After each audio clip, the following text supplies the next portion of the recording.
Mi nombre es Arturo Arellano y voy a presentar mi investigación sobre la clasificación de diversas especies de pingüinos antárticos con base a sus características físicas. En el contenido se espera hacer un análisis predictivo y exploratorio usando el lenguaje de R y hacer una comparación de modelos de Machine Learning como son SVM, Naive Bayes, regresión logística y árboles de decisión. Introducción. Se encontró una base de datos sobre una expedición que se hizo a la Antártica, donde en una región se encontraron que vivían tres especies de pingüinos. Entonces me dio la curiosidad al ver que tres especies diferentes de pingüinos habitan en una misma región como es la Antártica, donde no hay muchas especies con las cuales convivir. Deben de tener sus características físicas marcadas para poder sobrevivir a ese ambiente. Por lo que se espera que en base a esas, puramente esas características físicas, este, se pueda hacer una predicción de qué especie de pingüinos.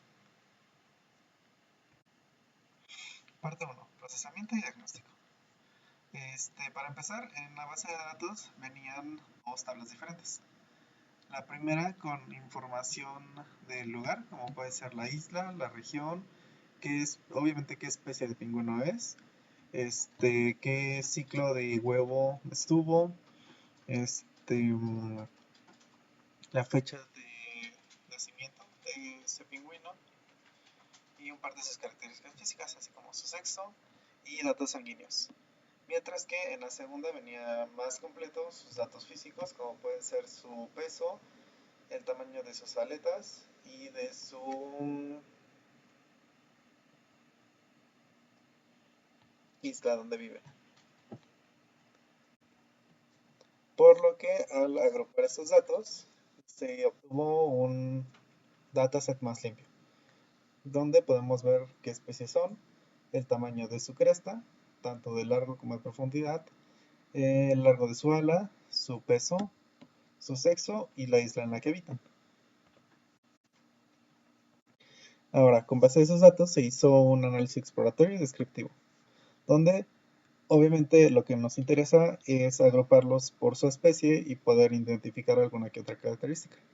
Como podría ser que la especie Adeline es la que tiene la cresta más pequeña, pero la especie Ghetto es la que tiene la cresta menos profunda. En cuanto al ala, se ve una clara diferencia, como de nuevo Adeline es los que tienen la ala más corta. Y a su vez los Ghettos son los más pesados. Y también se descubrió que puede haber una relación muy estrecha sobre en cuál isla vive cuál especie. Como lo puede ser en la isla Viscoe, solamente habitan los pingüinos de la especie Ghetto y Adeline. Y en la isla Thor-Hersen solo vive la especie Adeline. Así que estos pueden ser indicativos claves para saber de qué pingüino estamos hablando. Una vez esto, empezamos con nuestros modelos predictivos. Al usar la predicción por SVM, nos da una precisión del 100%, una accuracy del 100%, donde nuestro dataset se separó en 70% para el procesamiento y el 30% para validación. Y sobre ese 30%, 43 pingüinos eran Adeline y los identifico perfectamente. 20 Chinstap y también los identifico perfectamente. Y los Ghetto, 37 que también identifico perfectamente. Lo mismo pasó con la multinomial, también tuvo una precisión del 100%. En los árboles de decisión, el primer árbol de decisión, el sencillo, parte del tamaño de su ala, luego sobre sus crestas, y de ahí con estas puras características físicas nos da una predicción si el pingüino es Adeline. Si el primero es Adeline, el segundo es Chinstrap y el tercero es Ghetto. Mientras que el árbol de decisión Chiat primero se separa por su isla, después por el tamaño de su ala o el tamaño de su cresta para de largo, de nuevo comparándolo con su propia cresta de largo. Al final se hizo el clustering, donde ya que buscamos tres especies de pingüinos, se agruparon en tres clústeres diferentes, los cuales nos daban datos estadísticos bastante cercanos, como puede ser que se los logra identificar como en el clúster. Tiene aquellos con las crestas más bajas, pero los del peso más pesados, como se había dicho que era de los Gento, que son de crestas cortas, pero pesos pesados.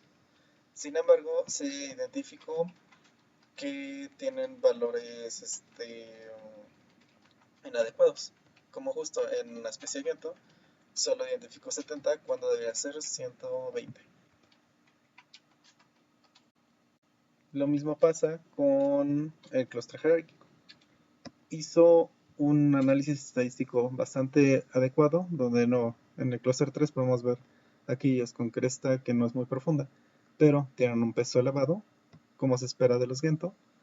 Sin embargo, aquí de nuevo indica que son solo 42 de esa especie, cuando previamente habíamos visto que deberían ser 120.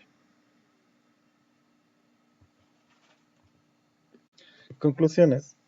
En esta investigación se quería hacer específicamente sobre clustering, que era donde se esperaba tener el resultado concreto de qué especie es qué pingüino,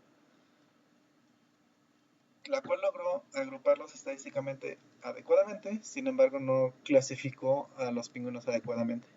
Mientras que los métodos predictorios se usaron para complementar sin mucha esperanza que sirvieran, bueno, que dieran grandes resultados, pero estaban dando un accuracy del 100%. Entonces, como conclusión, podemos ver que el análisis predictorio a veces puede ser mejor que un clustering. Y con esto termina mi presentación. Muchas gracias.